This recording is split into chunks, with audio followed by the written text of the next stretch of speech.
नाशवान सुख को बंद करो भोगना।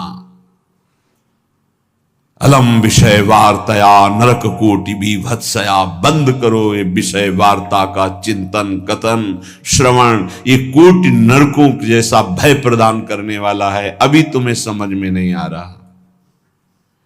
ये विषय चित्र देखना, विषय चिंतन करना, विषय क्रियाएं करना बहुत करोड़ों जन्मों में किया है। थोड़ा संयम में हो जाओ। मानव जीवन की दिव्यता, आनंद की दिव्यता, उसका अनुभव करो, परमात्म तत्व का अनुभव करो, नहीं पछताओगे। यहां से कुछ नहीं जाना। कह रहे हैं अलम छई सुखा प्रदैर युवती पुत्रादिकैर। ये बहुत बड़ा आकर्षण है हर हृदय में काम का। विपरीत शरीरों को भोगने की प्रबल इच्छा, यही हमारी दुर्गति कराती चली आई है। इसी का आकर्षण रोकना है।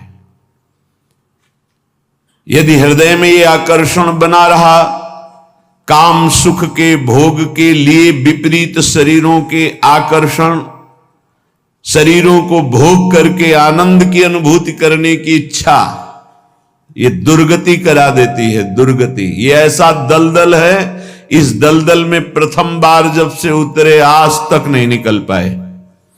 धसता ही चला गया जो इस काम भोग रूपी दलदल में गिरा। इसलिए कह रहे अलम क्षयम सुख, नाशवान चिंता शोक प्रदान करने वाले इस सुखाकर्षण से बचो। जो शरीराकर्षण, इससे बचो, नष्ट हो जाओगे। तुम्हारे जीवनी शक्ति एक सीमित है। अभी यौवन अवस्था है, नष्ट कर लो, फिर किसी काम के नहीं रहोगे। ना भगवत चिंतन ना शरीर चिंतन का रह जाएगा। केवल शोक चिंतन, चिंता, भय और केवल नाना प्रकार की भयावह कल्पनाएं। बस संयम से नहीं चलोगे, धर्म से नहीं चलोगे तो कोई सुख तुम्हें कभी सुख प्रदान ही नहीं कर पाएगा। धर्मात्मा पुरुष धर्म पूर्वक जब सुख का सेवन करता है तो सुख उसे विरति प्रदान करता है, वैराग्य प्रदान करता है, फिर वो अनुराग के मार्ग में चल पाता है। इसलिए कह रहे कि ये क्षय नाशवान सुख है। अक्षय परमात्म सुख की तरफ बढ़ने के लिए तुम्हें मानव देह मिला था, लेकिन प्रदैर युवती, मुस्कुराहट, रूपा शक्ति, मृदु भाषण, नाना प्रकार की विलासिता, इसने तुम्हारे मन का अपहरण कर लिया है। बचाओ अपने मन को और मनमोहन की तरफ लगाओ, प्रभु की तरफ लगाओ। मान लो इन महापुरुषों की बात, आज तक कभी कोई तृप्त नहीं हुआ। कोई भी शरीर भोगों से अतृप्त होकर ही मरा और अगले जन्म फिर उन्हीं भोगों में लगा। बहुत सावधान। यदि बात समझ में आ जाएगी तो निहाल हो जाओगे, नहीं समझ में आएगी तो कभी पछताओगे इस बात को सोचकर। ये महापुरुषों के वचन है। धर्म पूर्वक भजन करते हुए यदि भोगों का सेवन करोगे तो वैराग्य हो जाएगा और भगवान के चरणों में अनुराग के मार्ग में चल पड़ोगे, गृहस्थ हो या विरक्त। अधर्म पूर्वक विषयों का सेवन करोगे, मलिन अंतःकरण, रागी अंतःकरण, हिंसक स्वभाव, क्रूर स्वभाव, ससुख वांछा, आसुरी स्वभाव वाला बन जाएगा, जीवन नष्ट हो जाएगा। श्रीपाद कह रहे हैं वित्तादिकैर, धन के द्वारा भोगों को संग्रह करके भोगने की इच्छा, ये महान पापाचरण कराती है। अवस्था हो गई है भोग त्याग कर भजन करने की, फिर भी रुपए के बल से भोग भोगने की प्रबल आकांक्षा, खरीद के भोगेंगे। भोग लो, पैसा है, अभी पुण्य के द्वारा, पूर्व पुण्य के द्वारा तुम्हारे पास जो श्री है, लक्ष्मी है, उसका दुरुपयोग कर लो। दुरुपयोग, 4 भूखों को भोजन पवा देते उसी पैसे से तो तुम्हारी सदगति का कारण बनता, लेकिन 4 भूखों से पैसे छीन कर अपनी वासना की पूर्ति में लगा दिया, वो तुम्हारे सर्वनाश का कारण बन जाएगी। किसी को भी बाहुल्यता भोगों की मिलती, संपत्ति की मिलती तो उसके भोग के लिए नहीं, समाज सेवा के लिए मिलती है। तुम्हारा जितना खर्चा है कम से कम खर्चा करके काम चलाओ, और तुम्हारे पास जो अधिक संपत्ति है वो दूसरों की सेवा में लगाओ, बीमार की सेवा में लगाओ, असहाय की सेवा में लगाओ, भूखों की सेवा में लगाओ, पशु पक्षियों की सेवा में लगाओ, तो धर्म बन जाएगा। और ये धर्मो रक्षति रक्षिता, ये दुर्गति से तुम्हारे धर्म रक्षा कर लेगा। लेकिन जिनके पास धन बढ़ता है उनके पास दोष बढ़ जाता है। मदिरा पान करना, पैसे के बल से व्यभिचार करना, पैसे के घमंड में आकर दूसरे की जीवों की हत्या कराना, मांस खाना, नाना प्रकार के छल कपट द्वारा पैसा, ये महान नरक की प्राप्ति कराता है, घोर दुर्गति होती है। इसलिए कह रहे वित्तादिकैर, बचो बचो, अधर्म के धन से बचो। ये बहुत प्यारा दिखाई देता है लेकिन तुम्हारा सर्वनाश कर देगा। अगर 1 रुपया धर्म का आ जाए तो बुद्धि भ्रष्ट होना शुरू हो जाती है। फिर तुम बड़ी बड़ी संपत्तियां छल कपट से एकत्रित करोगे, तुम्हारी दुर्दशा क्या होगी। श्रीपाद कह रहे विमुक्ति कथप याप्यलम मम नमो विकुंठ श्रेय। जो ऐसे आचरण करते हैं मुक्ति की चर्चा उनके लिए बेकार है। ममता रत सन ज्ञान कहानी, अति लोभी सन विरति बखानी, कामी समझिम हरि कथा, ऊसर बीज बये फल दशा। जैसे ऊसर भूमि में बीज फेंक दो बेकार चला जाए, ऐसे कामी पुरुष से भगवान के अनुराग की बात करो, ममता रत से ज्ञान की बातें करो, लोभी से वैराग्य की बातें करो, बोले सब बेकार हो जाती है। इसलिए बेकार हो जाती है कि उनके हृदय में इतनी मलिनता है को समझ ही नहीं पाएंगे। श्रीपाद कह रहे यद्यपि हम चर्चा कर रहे हैं कि अलम छई सुख प्रदैर युवती पुत्र वित्तादिकैर, पर फिर भी ये चर्चा बेकार है, क्योंकि ऐसे भोगी पुरुषों को चर्चा विमुक्ति की, मोक्ष की, परमार्थ पथ की समझ में ही नहीं आएगी। फिर भी हमारी प्रार्थना है कि आप समझने की चेष्टा करें। ये तुम्हारी संपत्ति, ऐश्वर्य, पुत्र, वित्त, स्त्री, परिवार, संबंधी, ये सब एक दिन तुम्हें छोड़ देंगे। तुम्हें अकेला यहां से जाना होगा। तुम्हारे पाप कमाए हुए और पुण्य कमाए हुए वही दोनों साथ जाएंगे। और यदि भजन कर लिया तो पाप पुण्य दोनों को विध्वंस करके वो भगवत प्राप्ति करा देंगे। शुभ शुभ दुर्ग विध्वंस बल तब जयति जयति जग उच्चरे। जो श्री धाम वृंदावन के प्रेम का पिपासु हो, वैकुंठ के भी वैभव की तरफ आंख उठा के नहीं देखता। कथयाप्यलम मम नमो विकुंठ श्रेय, नमस्कार है वैकुंठ को, लेकिन मुझे उसके श्रेय, उसके वैभव से कोई मतलब नहीं। परम तु ही भवे भवे भवतु वार्षभाण्यथ, वृषभानु की पुत्री श्री लाडली जू किशोरी जू, परंतु मेरा मन श्री किशोरी जू के चरणारविंद में, जहां ब्रजेंद्र नंदन श्री लालजू महाराज मुकुट झुकाए हुए हैं। रसघन मोहन मूर्तिम विचित्र केलि महोत्सवोल्लसितम, राधा चरण विलोडित रुचिर शिखंडम हरिम वंदे।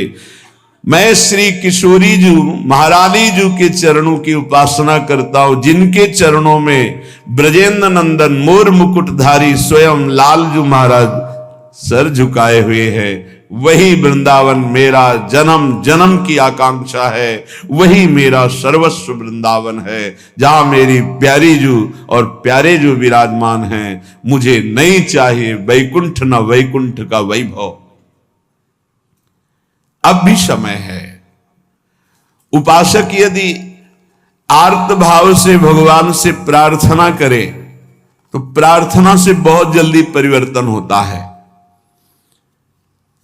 भगवान सत हैं, चिदानंद हैं, प्रेमानंद हैं, करुणामय हैं, और एक भगवान का नाम है भक्ता अनुग्रह कारिणो।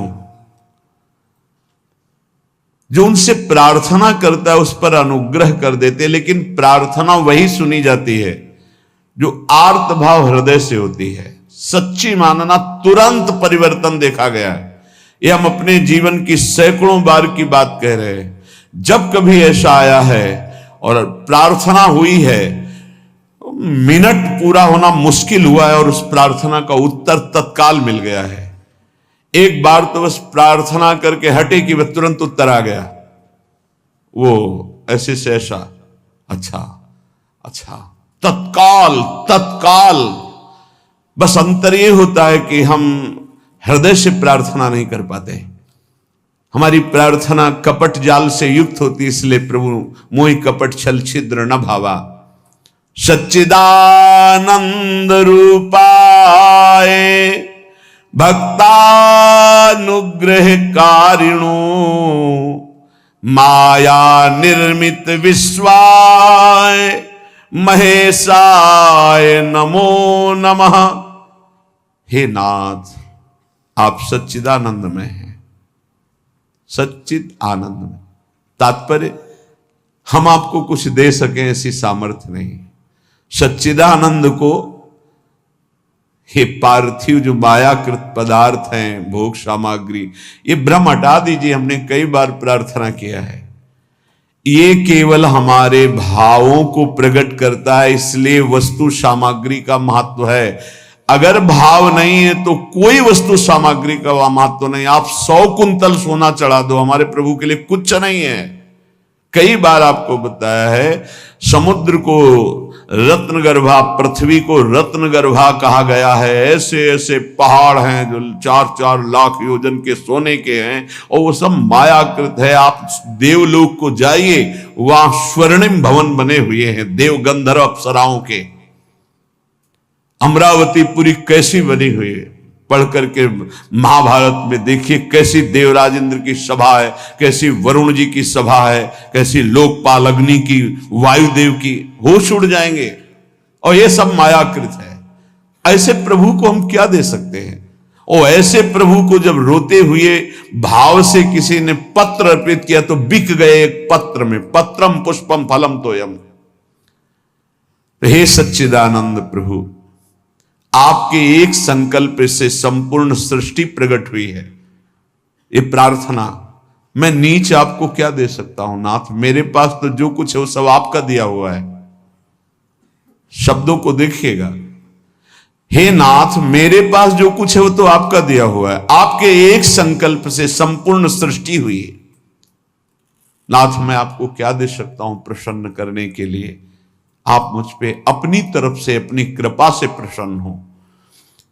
जब मैं शरीर की तरफ देखता हूं तो रोगा हरन्ति सततम प्रबला शरीरम कामादयोप्यनुदिनम प्रदहन्ति चित्तम मृत्युश्च नृत्यति सदा कलयन् दिनानि तस्मात् त्वमद्य शरणं मम दीन बंधो।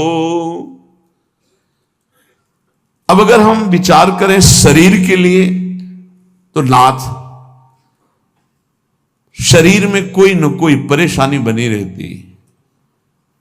रोगाहरन्ति सततम प्रबला शरीरम। ये प्रबल रोग शरीर को छीण कर रहे हैं। High blood pressure, low blood pressure, sugar, ये वो। हम क्या आपसे वादा करें कि हम ऐसी साधना करेंगे कि आप प्रसन्न हो जाएंगे?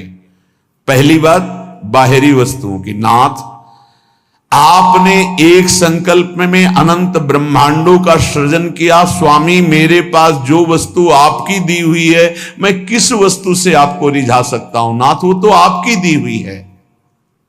रही शरीर की बात, तो रोगाहरन्ति सततम प्रबला शरीरम। प्रबल रोग हमारे शरीर की शक्ति को छीण कर रहे हैं।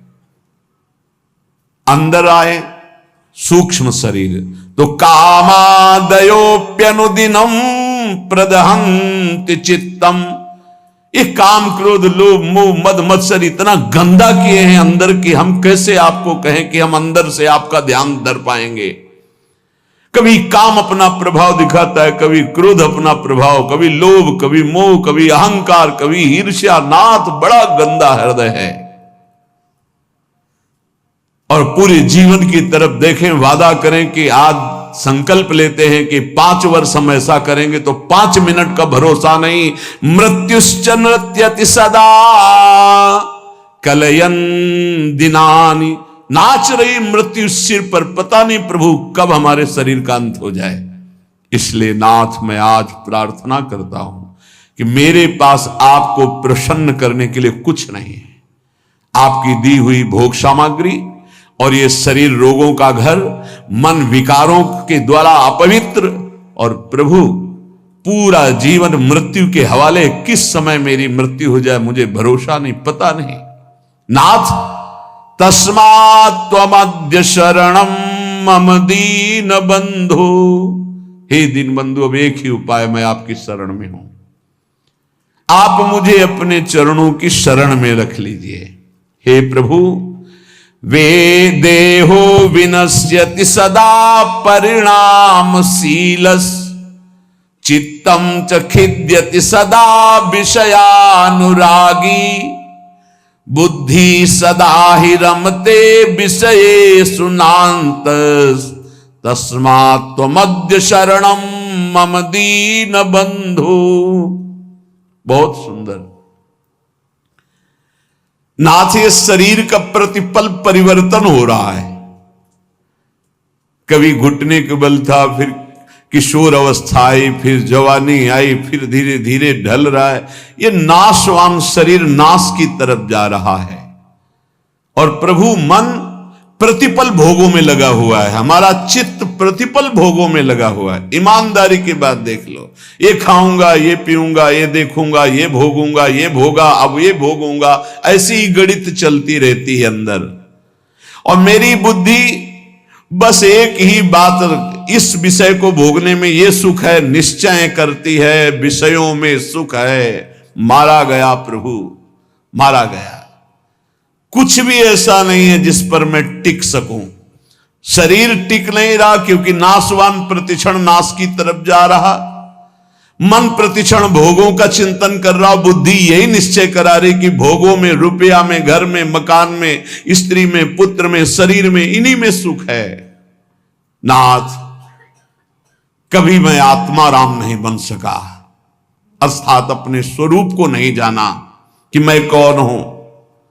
इसलिए दीन बंधु अब आपकी शरण में हूं, बचा लीजिए मुझे। हे नाथ, मैं आपकी शरण में हूं।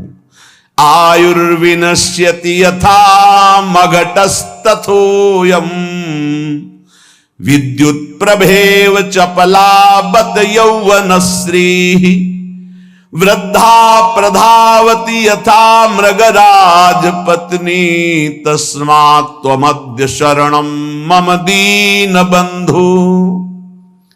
प्रभु, जैसे कच्चे घड़े के प्रभाव को जानो कि पानी डालते ही वो फैल जाता है, नष्ट हो जाता है, कच्चे घड़े में पानी नहीं टिकता। नाथ, इस तरह मेरा शरीर है, कच्चे घड़े की तरह, पता नहीं कब फूट जाए। जैसे पानी का बुलबुला बढ़िया दिखाई दे रहा है लेकिन किस क्षण फूट जाए उसका भरोसा नहीं, बिल्कुल ऐसे ही। विद्युत प्रभेव चपला बत यौवनश्री, ये जवानी, ये वैभव बिजली की तरह है। इसको भी देखा, बहुत चंद दिनों में नष्ट होते देखा। ये जो श्री अर्थात लक्ष्मी है, चपला है, इसे चंचला कहा गया है। ये किसी एक जेब में बराबर नहीं टिकेगी। वही रुपया लाखों लोग कह चुके हैं कि मेरा है और लाखों कहेंगे मेरा है, वो बदलता चला जाएगा, चपला है। आयुर्विनश्यति यथा मघटस्थ तोयम, विद्युत प्रभेव चपला बत यौवनश्री। ये जवानी, ये रुपया, ये भोग सामग्री, ये वाहवाही किसी की ब्याही हुई नहीं है। आज जवान हो, कल तुम्हारी दुर्दशा हो जाएगी। आज धनी हो, कल मांग करके तुम्हें खाने की भी हिम्मत नहीं रहेगी, ऐसी स्थिति आ जाएगी। बहुत होश में। वृद्धा प्रधावती यथा मृगराज पत्नी, जैसे सिंहनी खाने को तैयार है, ऐसे रोग युक्त वृद्धावस्था तुम्हारा इंतजार कर रही। जब धक्का लगा के घर से बाहर कर दिए जाओगे, कर्म के परिणाम में कुछ भी तुम्हारा नहीं, कोई भी तुम्हारा नहीं। ऐसे कितने उदाहरण हैं। इसलिए अभी दीन बंधु प्रभु के नाम जपने का अवसर जप लो, अभी प्रभु की शरण में हो जाओ, तुम्हारा मंगल हो जाएगा। इस पर भरोसा मत करो। जब घटनाएं सुनते हैं तो लगता है कि लोगों को सीख लेनी चाहिए। हरिशरणम अगर ये जीवन में नहीं है तो तुम्हारा सब जीवन व्यर्थ चला जाएगा। आयाद व्ययो मम भवत्यधिको अविनीते कामादयो हि बलिनो निबला समाद्या मृत्युर्यदा तुदति मां बत किं बदेयम। हे प्रभु, ये जो रुपये की आय है ये जीव को पागल बना देती है, धर्म से भ्रष्ट कर देती है। ये भी देखा है, जितना अधिक रुपया आएगा उतनी बुद्धि भ्रष्ट होती चली जाएगी। रुपये का सदुपयोग कोई महाभागवत कर पाता है नहीं, रुपया बहुत बुरी तरह कर्म बिगाड़ देता है। जहां रुपया बढ़ा तो फिर कर्म बिगाड़ देता है, कुछ नहीं, भारी प्रमाद। ये जो आप लोग बैठकर सत्संग सुन रहे हैं, बड़ी भगवत कृपा है जो आप यहां आकर के सत्संग सुन रहे हैं, भगवत कृपा। संसारियों को भगवत चर्चा सुनने की ना प्रेरणा होती है, ना इच्छा होती है, ना समय दिया जाता है। और जिसे सत्संग नहीं मिला जीवन में, उसका जीवन कूड़ा बना रहता है, गंदे आचरण, गंदा खाना पीना, गंदा व्यवहार। भगवत प्राप्ति करना है, भजन करना है, ऐसा कहीं चिंतन ही नहीं है, कहीं चिंतन नहीं। बस कमाना, ये सत्य है संसार, ऐसा भाव, कमाना है, मकान बढ़िया बन जाए, रुपया बैंक बैलेंस हो, अमुक कार्य सोचते सोचते मर गया, फिर अगला जन्म हुआ, फिर यही सोच, कब तक चलता रहेगा। आयाद व्ययो मम भवत्यधिको विनीते। और जब आय अधिक होने लगती है और बुद्धि व्यभिचारी हो जाती है, धर्म से अधर्म की तरफ जाने लगती है, तो फिर उसका व्यय गंदे तरीके से होता है, गंदे तरीके से। जो धर्मात्मा पुरुष होते हैं उनका धन बहुत अच्छी तरीके, सो धन धन्य प्रथम गति जाकी। क्या? अस्पताल खुलवा दिया निशुल्क, बढ़िया दवा, बढ़िया डॉक्टर, और जो असहाय गरीब है फ्री दवा उनकी, भोजनालय निशुल्क, किसी भी तरह का कोई छल कपट नहीं, जो रूखा सूखा सब फ्री पवार। ये धन का सदुपयोग। गौ सेवा, लाखों गौओं का, पशु पक्षियों का पोषण हो रहा है। ये विद्यालय खुलवा दिया, निशुल्क विद्यालय, फीस डॉक्टरों की, मास्टरों की, जो भी जैसे, वो सब अलग अपनी तरफ से, औषधालय, विद्यालय, ये सब वो धर्मात्मा पुरुष का ऐसे खर्चा होता है। अधर्मी का खूब शराब पी रहे हैं, व्यभिचार कर रहे हैं, कितने रुपए लगे आज के नाच में, इतने लगे पार्टी में। अस्पताल खुलवा देते तो पूरे तुम्हारा परिवार का कल्याण हो जाता, कितना लाभ मिलता। जो धनाभिमानी हैं उनके द्वारा धन का सदुपयोग नहीं होता, जो भगवत चरणारविंद के आश्रित है उनका सदुपयोग होता है। बोले प्रभु, अधिक आय होने पर धन का व्यय गलत तरीके से होने लगता है। नाथ, उसका प्रभाव यह हुआ कि काम आदि दोष बहुत बढ़ जाते हैं, बहुत बढ़ जाते हैं। कामादयो ही बलिनो निबला समाद्या, इतना निर्बल कर देता है कि वो बुद्धि से निश्चय ही नहीं कर पाता कि ऐसा करना चाहिए कि नहीं, वो ना करने योग्य व्यभिचार करता है। कामादया ही बलिनो निबला समाद्या मृत्युर्यदा तुदति माम बत किम बदेयम। क्या कहूं प्रभु, इतना निर्बल कर दिया काम ने कि अब अपने को रोक नहीं पाता हो। अब तो मृत्यु का दंड मिलेगा और नरक की दुर्गति भोगनी पड़ेगी। नाथ, अब तो आप संभाल लीजिए, आपकी मैं शरण में हूं। एक ही उपाय है, तस्मात्। अब एक उपाय है, आपकी शरण में हूं दीन बंधु, आप स्वीकार कर लो। दीन बंधु, हे भगवन, तप्तम तपो नहीं कदापि मयेह तन्वा वाण्या तथा नहीं कदापि तपश्च तप्तम मिथ्या विभाषण परेण न मानसं हि तस्मात् त्वमद्य शरणं मम दीन बंधु। प्रभु कभी किसी तीर्थ में जाके कष्ट रूपी तपस्या नहीं की। करना चाहिए हर गृहस्थ को, विरक्त को भी। आप गृहस्थ हैं, वृंदावन धाम आए, एक दिन तो उपवास कीजिए, पानी पी के रहिए, चाहे जितने करोड़पति हों। अगर लाभ लेना है तो बात हमारी प्रार्थना मान लीजिए। एक दिन में मर नहीं जाओगे। एक दिन उपवास करो, 3-4 दिन के लिए वृंदावन आए हो तो 24 घंटे केवल पानी पी के रहो। नहीं, ऐसी स्थिति आएगी महीनों पानी नहीं जाएगा मुख में। बात मान लो, तुम्हारे कर्म भस्म हो जाएंगे जो अशुभ कर्म करते हो। वृंदावन आओ, हरिद्वार जाओ, काशी जाओ, तीर्थ यातन करो, करो अवश्य करो, जिससे तुम्हारी मलिनताएं नष्ट होंगी। लेकिन होटलबाजी मत करो, तीर्थों में जाकर के पिकनिक मत मनाओ, गंदे आचरण मत करो तीर्थों में। नहीं, पुरखा भी जो तुम्हारे कुछ ऊंचे होंगे ना, वो नरक चले जाएंगे। 21 पीढ़ियां तरती तो 21 पीढ़ियां नरक भी जाती है।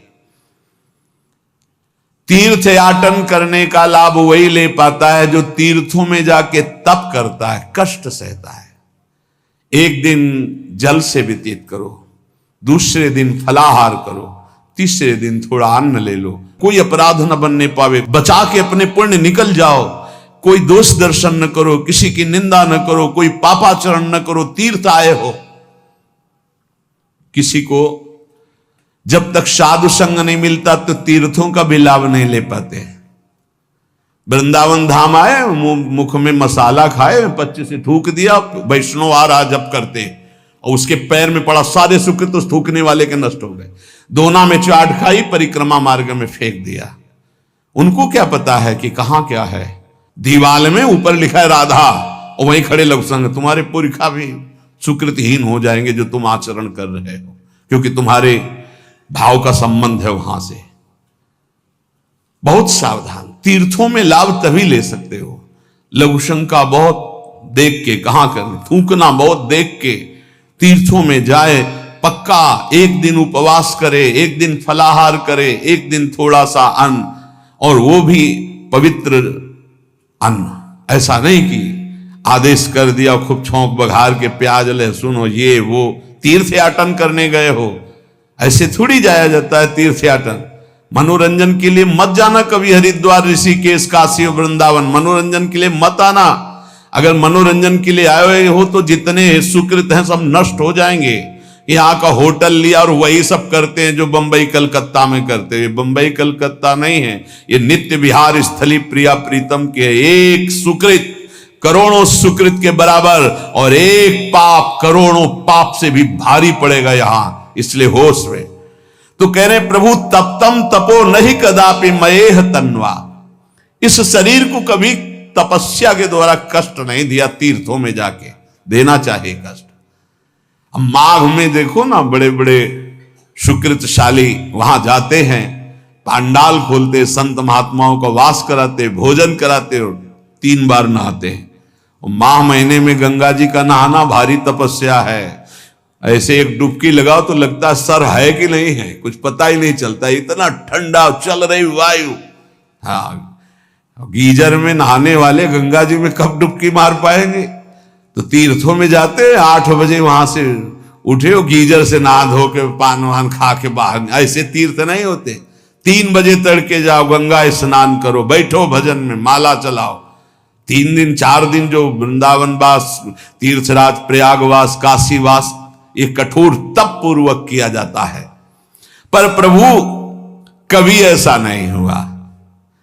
दीन बंधु और वाण्या तथा नहीं कदापि तपश्च तप्तम।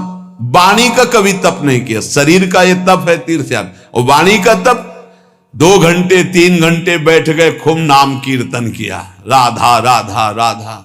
नाम कीर्तन में मन बड़े पुण्यात्मा पुरुष का लगता है। और नाम संकीर्तनम यस्य सर्व पाप प्रणाशनम, समस्त पापों को विध्वंस कर देता है नाम कीर्तन। तो वाण्या तथा नहीं कदापि तपश्च तप्तम। नाथ कभी शरीर से तो तप तीर्थों में किया नहीं, वाणी से कभी नाम कीर्तन का तप नहीं किया। पूरी चतुरासी जी गा लिए, सुधा निधि गा लिए, यमुना के तट पर बैठ करके आए 2-4 दिन के लिए और परिक्रमा लगाए, नाम कीर्तन में बैठे, नाम कीर्तन किया। ये कभी तप नहीं किया। मिथ्याभिभाषण परेण, जबान से झूठ बोलना, गाली देना, निंदा करना, पापाचरण करना, प्रभु शरीर से पाप, वाणी से, और मानसम ही, और मन से प्रभु पूछो मत, मन तो सदैव पाप ही सोचता रहता है। तस्मात् मध्य शरणम मम दीन बंधो, हे दीन बंधु ऐसे मुझ नीच को अपनी शरण में रख लो।